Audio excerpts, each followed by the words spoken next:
உங்கள் மனசில் வேண்டாத சிந்தனை வருது, ஏதேதோ சிந்தனை வருது, கெட்ட சிந்தனை வருது, உருப்படி இல்லாத சிந்தனை வருது. இப்படி போட்டு அப்படியே தலையில் இப்படி எண்ணங்கள் ஓடுதே அப்படி சலிச்சுக்கிறீங்களா? அதுக்கு முக்கிய காரணம் கவனித்து பாருங்கள்.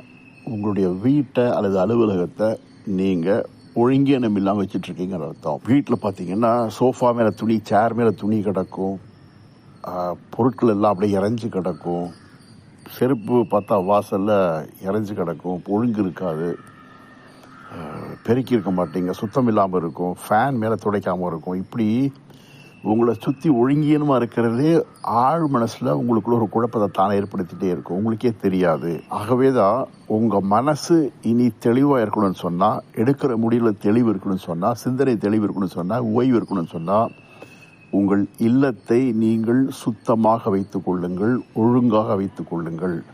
சும்மா ஒரு வேலைக்காரை வச்சு பெருக்கிட்டா துடைச்சிட்டா அப்படிங்கிறதல்ல. இல்லத்தை சுத்தமாகவும் உங்கள் பொருட்களை ஒழுங்காக வச்சு பாருங்கள். கவனம் செலுத்தி தினம் கவனமாக வச்சு பாருங்கள். மெல்ல மெல்ல உங்களுடைய தேவையில்லா சிந்தனை போய் உள்ளத்திலே நிம்மதி பிறக்கும், வாழ்க்கையில் தெளிவு பிறக்கும், வெற்றி பெறலாம். வாழ்க வளத்துடன்.